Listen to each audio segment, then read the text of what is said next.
Uh, Major League Baseball, I hate to say this to you, but your slip is showing. Yeah. Go Sports presents on the daily.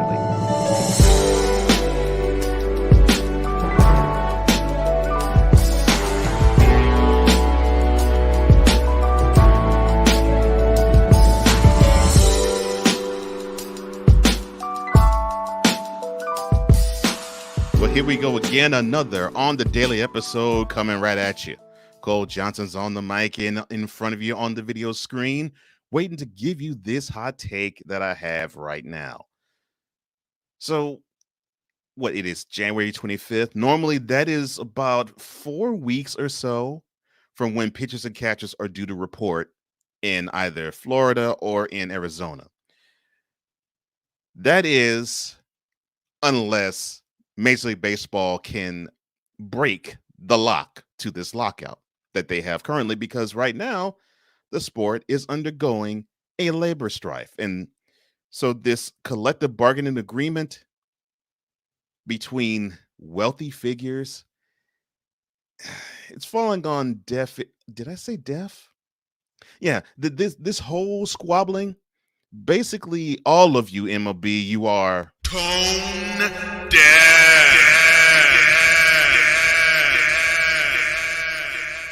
And here's why I'm saying you're tone deaf, Major League Baseball. I'm not pointing the finger just strictly at the owners, and I'm not pointing the finger just strictly at the labor union. I'm pointing the finger at all of you because you know better than this. You know that you have a sport where most people can't even fathom the money that you bring in, let alone even think about the lifestyle that you all enjoy. But for argument's sake, I will entertain why, or some of the reasons why, you all want to be in gridlock. One of the reasons would be that the players with the service time, they wanted to change the 6-year requirement for free agency, meaning before a player can become a free agent, he must play 6 years for his team, and then he can apply for free agency. Do you all know how? Do you all know how? Do you all know how insignificant that is to the rest of the people? I mean, it's insignificant. People do not care if you do not want to be on a team, and I get it. You're seeing how the NBA are structuring their contracts because they have the freedom to go 4 years or 5 years or 3 years or 2 years. They have the freedom to basically hop from one team to another and not be stuck with the franchise that they are drafted from, or stuck with the franchise they either get traded to or sign during free agency. But that does not matter. And I don't even consider it a victory for the owners that the players backed off from it, because does the average MLB fan even care about if a guy is complaining about being on a team for 6 years? Just checking. That's what I thought. So here's another issue that they're gridlocked on. So the union is willing to expand the postseason from 10 teams to 12, but the Major League Baseball owners are seeking a 14-team format. Now, I somewhat get why they're trying to do this. You see, the owners are looking at basketball, who have 16 teams that qualify for the playoffs. Technically, to me, it's 24, because you got playing games that involve eight of the teams between the 7 and the 10 seeds in each conference going at it. So they see that in basketball. They see in football. They were at 12 for a while, And for the last couple of years, they actually expanded their playoff format to 14. So MLB sees that and they say, well, you know what? We can do that. And then because of the shortened season they had in 2020, they got a chance to have a 16 team tournament. So the owner saw that and they said, yeah, I think this is a good idea. And I really believe this will work. And we're going to push this hard the moment either we lock them out or the moment we have a collective bargaining agreement where hopefully we don't have to lock them out or they strike. This whole thing stinks to high heaven. And this is why it stinks to high heaven. This isn't a point of contention. Your playoff system is fine. There shouldn't even be a debate. It's good as it is. It doesn't need to expand. I mean, 10 teams right now actually is pretty good. In fact, part of the hook for Major League Baseball's postseason is you don't have as many teams playing in the postseason. And it makes people think, oh, this regular season actually matters. They play 162 games for a third of the teams to make it in because there's 30 teams in the Major League Baseball. 10 make it in. I think I can handle that. I think that's kind of cool because it makes all the games of the regular season count. You add more teams, the regular season seems to count not as much. But this is why, one of the reasons why you all are squabbling. Here's another reason. So the owners will give up their request to eliminate salary arbitration and keep the status quo. Why were you fighting for this in the first place? I don't understand this. Okay, you all do not want to have players argue or at least present a case to you for what they're worth. You've got to be joking me. That is not even an issue, and it shouldn't be one. Salary arbitration has been in effect for as long as I can remember, and it seems to work fine because sometimes it's for the player and sometimes it's for the owner. It's a fair way to see if what you're paying a player is just or unjust according to the market. And you do this in front of a mediator. I don't find that to be problematic. I actually find that to be quite admirable.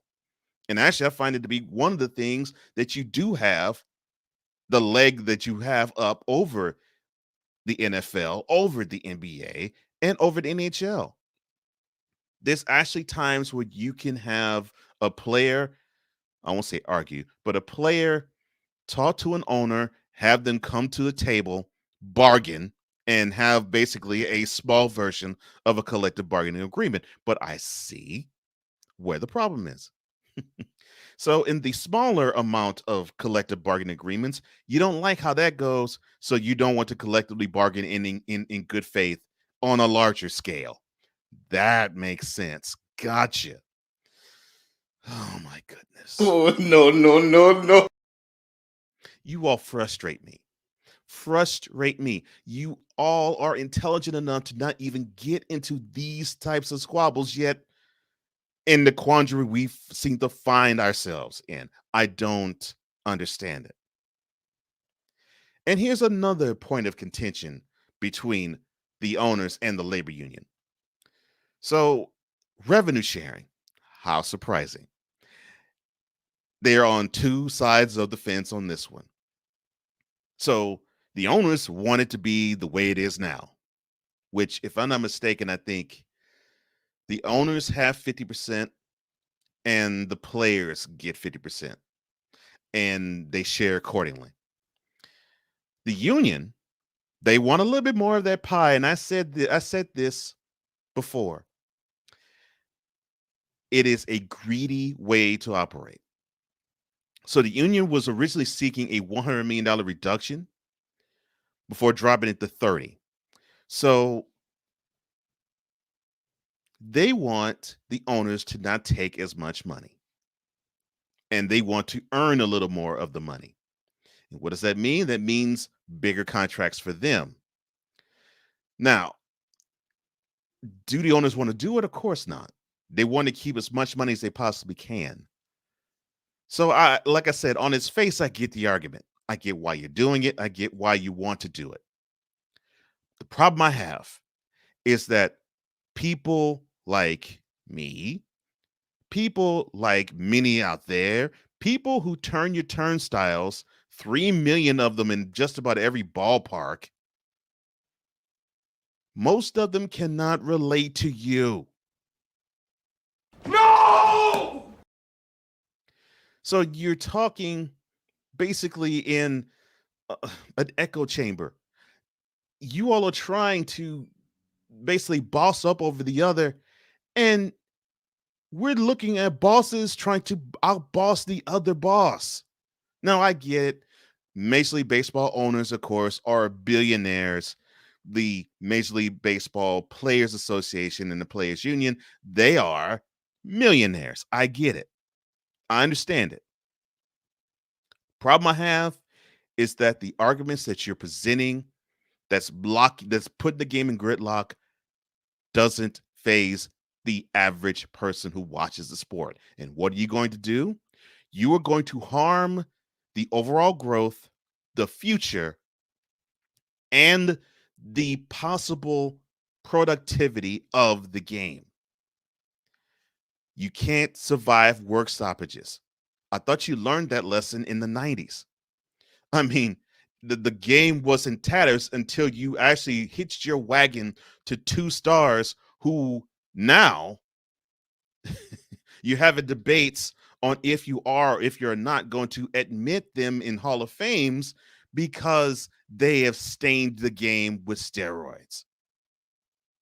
But it took that, the wonderful, dreamy summer of 98, to have you all forget what happened 4 years prior. Sports don't last from having hardcore labor union strife. It just doesn't do it. It's going to have to take, unfortunately, the same thing that happened in 98 to happen sometime in 2023, 4, or 5. And I'm not praying that someone is juiced, but I'm just praying that something snaps you out of the malaise that all of you seem to have and thinking that the game is safe enough for you to squabble over pennies on your dollar. Wake up, MLB. Wake up. You got enough money. Mid-major teams earn $2 billion. Wake up, please, before it's too late. Tone deaf. Now, I want to hear what you have to say. Now, do you think that I'm speaking out of turn here and the owners have a right to lock out the players? Or are you saying this fight doesn't concern me and I really don't understand the point as to why they are squabbling? Either way, I want to hear what you have to say. Like this video and share it throughout your social media community. Comment below because I really do want to hear what you have to say. And don't forget, subscribe to this channel and hit that notification bell to get any and all content that comes from this channel. And there's a lot that comes from this channel, from on the daily to 2-minute warning to upon further review to the broadcast and other things in between. Thank you so much. I love you guys. I love you, VIP. You are what drives this engine. And for all of us here at Cole Sports, I'm Cole Johnson, reminding you that this has been yet another installment of Cole Sports on the visual and on the daily.